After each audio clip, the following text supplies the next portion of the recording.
Good afternoon, good evening. I'm not sure where you're tuning in from. This is Live with Dr. Mom, my Moving Forward series. I'm going to do this very quickly because I'm going to be running out of time. I have been trying to do this every day, but for some reason I'm not getting it done. So what I'm going to do is just try to do it as much as I can. I'm trying to finish Moving Forward series, but the 52 Women of the Bible. I'm trying to get through that study, and I'm just not getting it done. It's so busy now that I'm with my kids. We've been going fishing and doing different things, and I'm just not getting it done. So with that, we're on number 26, Queen of Sheba. We're in 1 Kings 10, 1 through 13, and Matthew 12, 42. So this is the Queen of Sheba. It doesn't really have in here, we have been studying all these other women of the Bible through the Old Testament. And usually it has something about what their name meant, but in this particular one, it doesn't have that. It does say that she was a pagan queen like Jezebel. She prized wisdom above power. She appears to have been intellectually gifted with a good head for business and diplomacy. Let's see, when the Queen of Sheba heard about the fame of, so we're in 1 Kings, so we were with King David. Now we're talking about Solomon. So when the Queen of Sheba heard about the fame of Solomon and his relation to the name of the Lord, she came to test him with hard questions. Arriving at Jerusalem with a very great caravan with camels carrying spices, large quantities of gold, and precious stones, she came to Solomon and talked with him about all that she had on her mind. So remember, during this time, there was a lot of different warring going on. Solomon answered all her questions. Nothing was too hard for the king to explain to her. She said to the king, "The report I heard in my own country about your achievements and your wisdom is true. But I did not believe these things until I came and saw you with my own eyes. Indeed, not even half was told me. In wisdom and wealth, you have far exceeded the report I heard. Praise be to the Lord your God, who has delighted in you and placed you on the throne of Israel." Okay, so what's happening in the Queen of Sheba's life and times? 4.5 tons of gold, and that was just part of the gift the Queen of Sheba gave to Solomon when she visited him in Jerusalem. She had probably heard of his riches as well as his wisdom and knew that no punny gift would do. Something magnificent was in order. Imagine a caravan of camel after camel entering Jerusalem, bearing gifts for Solomon. A camel could carry about 200 pounds when traveling through the desert. A staggering 400-pound plus, its rider on shorter, less strenuous journeys. Wow. Okay, a camel could carry about 200 pounds when traveling through the desert. A staggering 400 pounds plus, its rider on shorter, less strenuous journeys. Wow. That means 45 camels were required to carry just the gold. That's incredible. Most personal meetings in ancient cultures included gift giving. A visit to someone's home required bringing along a gift for the host or hostess. Even chance encounters in the desert included gift exchanges. Gift giving in ancient cultures was also a way of expressing submission to someone who was in a superior position. So I have to hurry and get this done because I have 2 handsome visitors coming to see me at 5 o'clock. And so their mom and dad are going to drop them off. And so I've got to be done. So I'm going to hurry and get this done quickly. Superior position, whether in government, in the military, or in religious life.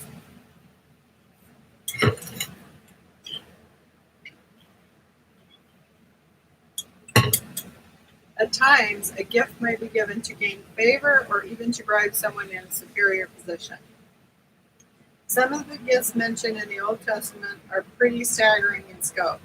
Check out the gifts of gold, silver, and clothing that Abraham's servant gave to Rebekah and her family. And that's when we read about Rebekah when Abraham was trying to set his son up with a woman in his own bloodline. These gifts, the bride price or the dowry given by the groom's family to the bride's family, form a significant part of the traditions surrounding marriage. One of Solomon's wives received an entire town from her father as a wedding gift. Jacob's reconciliation gift to Esau consisted of a herd of 550 animals. Besides the thousands of animals the Israelites gave as a gift to God after their victory over the Midianites, they gave gold and silver jewelry, which weighed a total of 420 pounds. The Queen of Sheba wasn't the only one who brought gifts to Solomon. So many brought gifts of silver and gold, robes, weapons, and spices, and horses and mules, that in Solomon's time silver was as common in Jerusalem as stones. Probably some of the most famous gifts in the Bible were those given by the Magi to the child Jesus. The New Testament writers often talked about the gifts we give not to each other but to God. No gift, no matter how small, is displeasing to God if it is given with a generous and cheerful heart.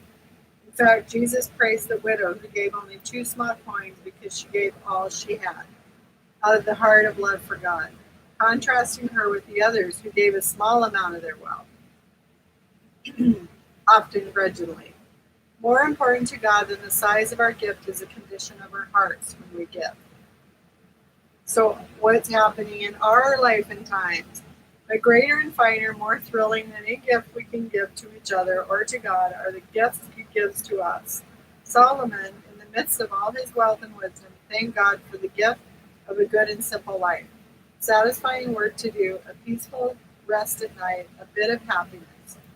Matthew quotes Jesus telling his followers of God's wonderful care of us and his willingness to give us good things.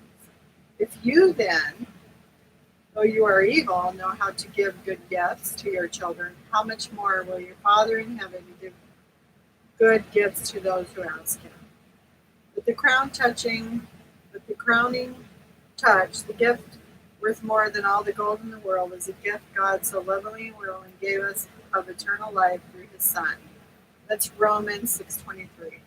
No thank you note is required, just a life of gratitude to God. In the words of Paul, thanks be to God for his indescribable gift. Okay, I did look for tomorrow's Jezebel, so that'll be interesting too.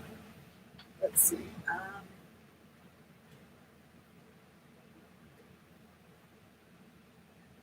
My computer went off because I did have something in here on the Queen of Sheba that I thought was pretty interesting.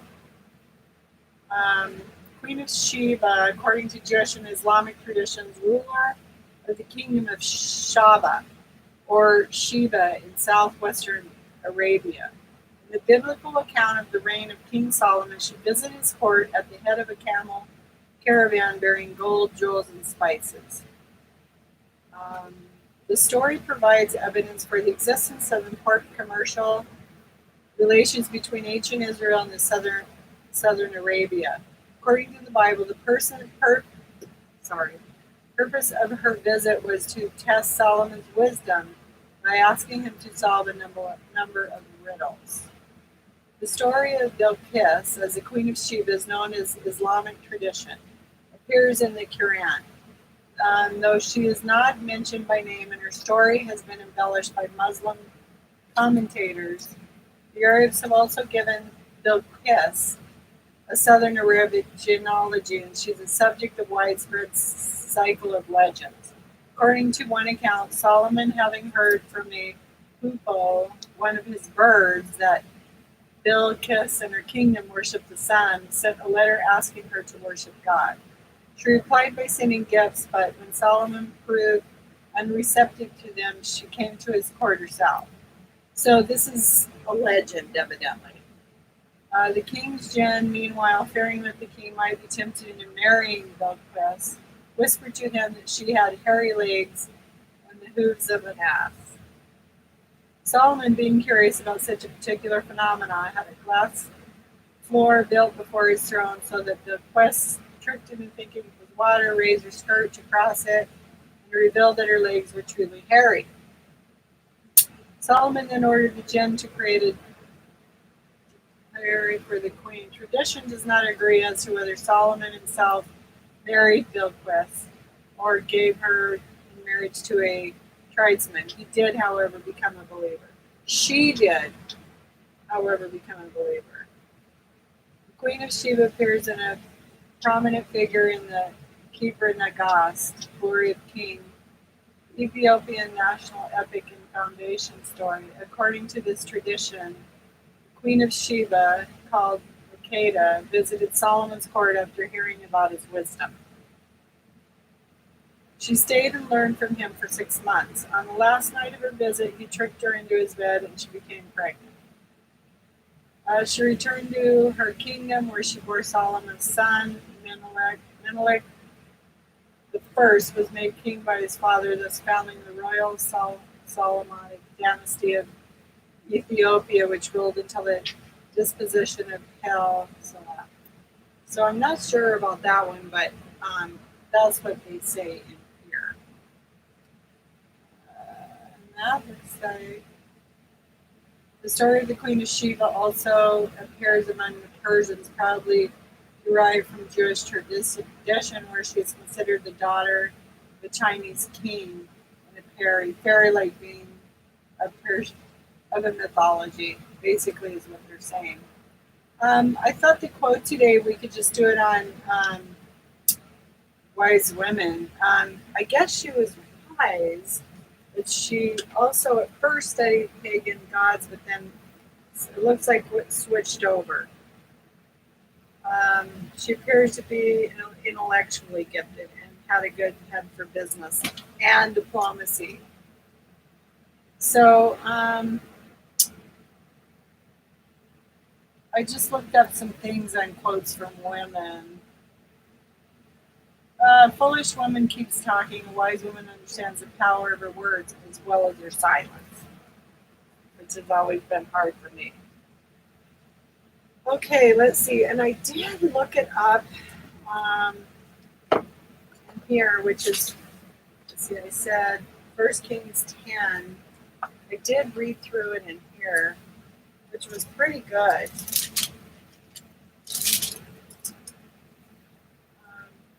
Now, when the Queen of Sheba heard of the fame of Solomon concerning the name of the Lord, she came to test him with hard questions.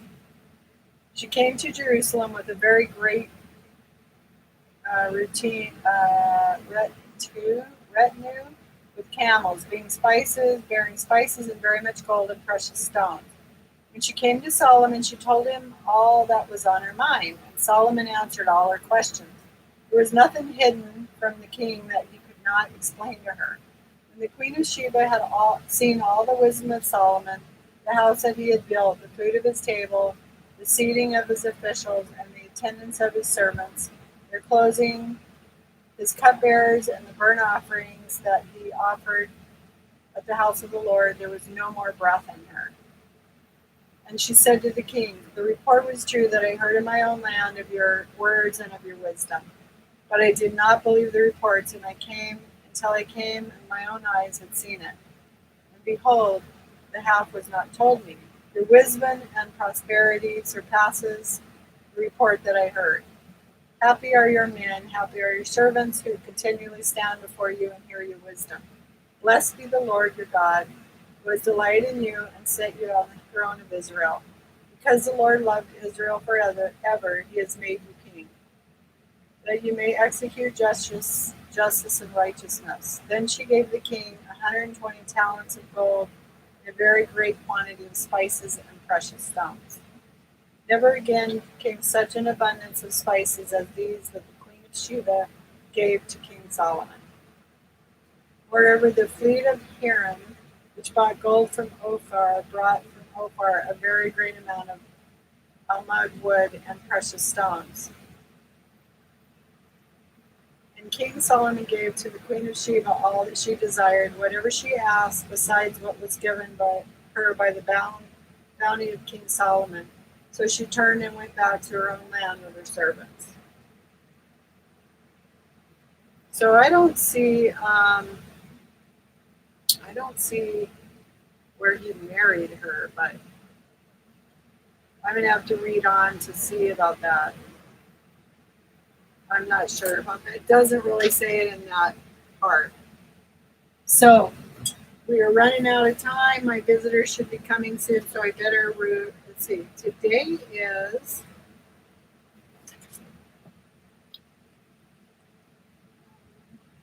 the 1st of July already. Crazy. July 1st.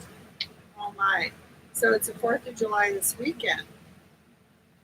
I am life and light in abundance. As you spend time soaking in my presence, you are energized and light.